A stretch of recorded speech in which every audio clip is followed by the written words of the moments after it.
Hi everyone, and in today's video we will be covering the topic Military and Democracy in Pakistan from your class 12 Political Science chapter 3 Contemporary South Asia.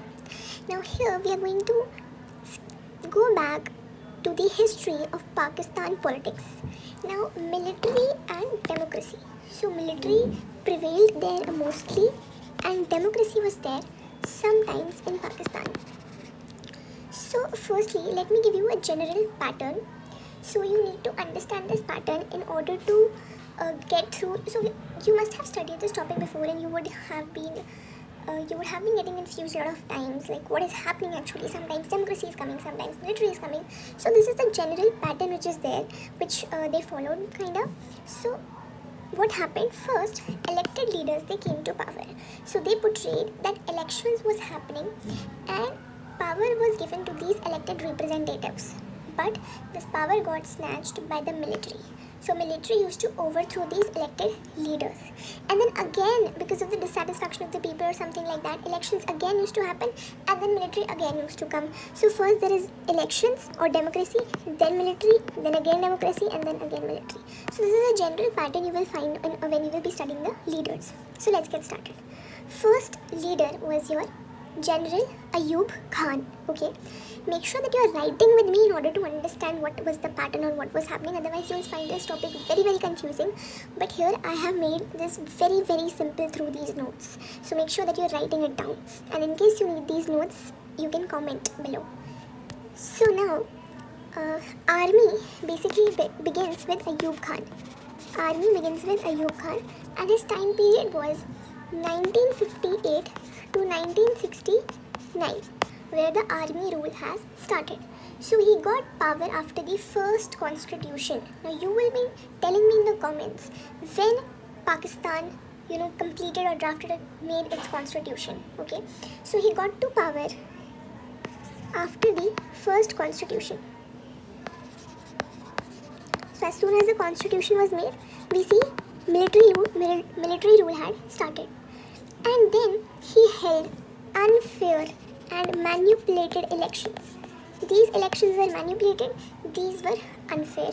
But again, they wanted to portray themselves as democratic, so that is why they held elections. And he ruled for 11 years. Like, yes.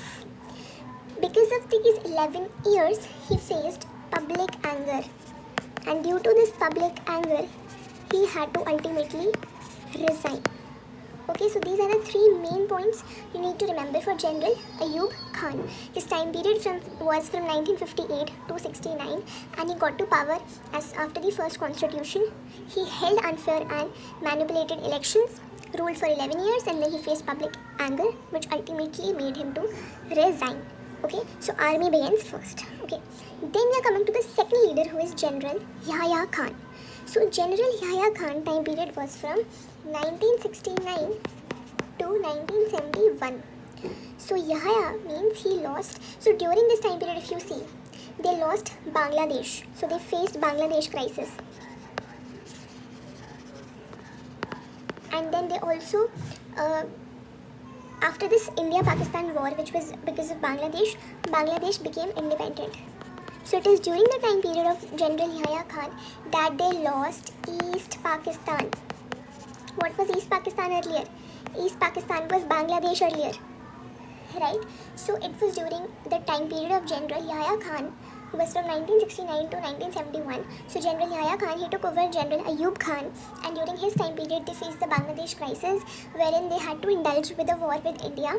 Due to that, Bangladesh became independent. Clear? Then the next thing that comes is, Zulfikar Ali Bhutto. Now, Zulfikar Ali Bhutto brings the first civilian rule, that is, they were democratically elected, okay, and popular leader, and they were removed by General Zia. Who was General Zia? General Zia-ul-Haq. So basically, after General Yahya Khan, from the period of 1971 to 1977, she brings the ballot, and ballot basically means the election. So they were democratically elected and popular leader because they faced Bangladesh crisis again. So democracy became popular at that point of time, removed by General Zia-ul-Haq. let's see who was General Zia-ul-Haq. So General Zia-ul-Haq time period was from 1977 to 1988. Okay, and here there was a long military rule. Again, rule for was 11 years, and they faced pro-democracy protest. Pro-democracy protest they had to face because they have tasted the freedom, the feeling of how democracy was like. So because of that, faced pro-democracy protest that they wanted democracy in their country, and this person died in a plane crash. Okay, after that is Benazir Bhutto. So Benazir Bhutto, again here democracy returns, and here she was the first woman prime minister. Okay, and so basically here what happens that there was two political parties, PPP and PML.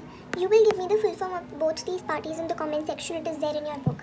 Okay, here between these two parties the rivalry begins between these two parties, and the democracy was back, but democracy was weak although it was back. Then the famous, you all must have heard his name, General Pervez Musharraf. He came from 1999 to 2008. Okay, her period was 1988 to 1999. Okay, so General Pervez Musharraf, again during his period, army returns. Okay, he removes Nawaz Sharif and he held controlled elections. After that, since 2008, democracy returns and the leaders are elected, and people power prevails. People power prevails. This is all about the political history that you need to know as per grade 12 about Pakistan, wherein what all leaders came, what were their time period, and what significant thing happened during that time, which I've already made you note. Okay, so let's just quickly revise. First, there was General Ayub Khan, who basically got into power after the first constitution, and army begins with Ayub Khan. He was the first army ruler. He held unfair and manipulated elections and he ruled for 11 years. He faced public anger and resigned. Then is General Yahya Khan. His time period was from 1969 to 1907, and he lost East Pakistan, faced the Bangladesh crisis, and they indulged in the India-Pakistan war. Then is Zulfikar Ali Bhutto, democratically elected popular leader and removed by General Zia-ul-Haq. Here there was the first civilian rule.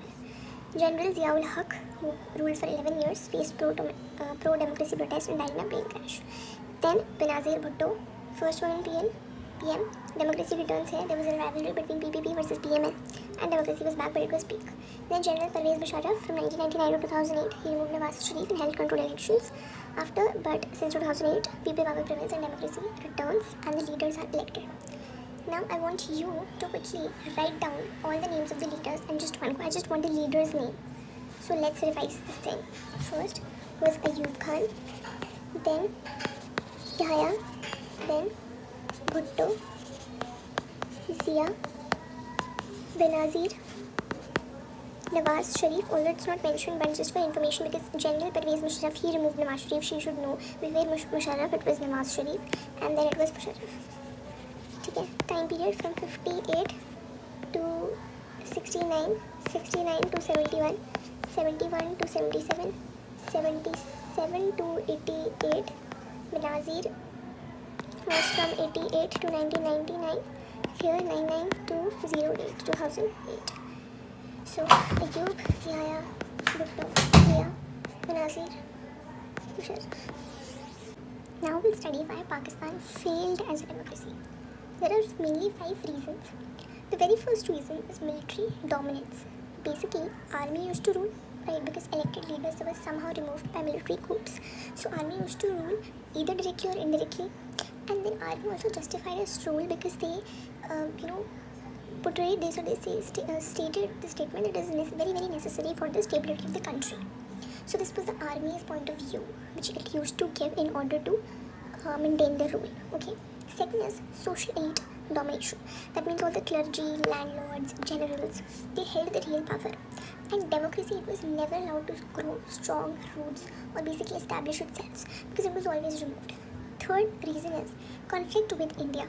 So basically, the civilian leaders, they were portrayed weak, and the army, it gained more control because it was protecting national security. Okay. Anti-democracy propaganda. So army used to claim that parties, they are selfish, democracy is very chaotic, so it is military who is the savior of the country. And US and West often supported military regime, so they gave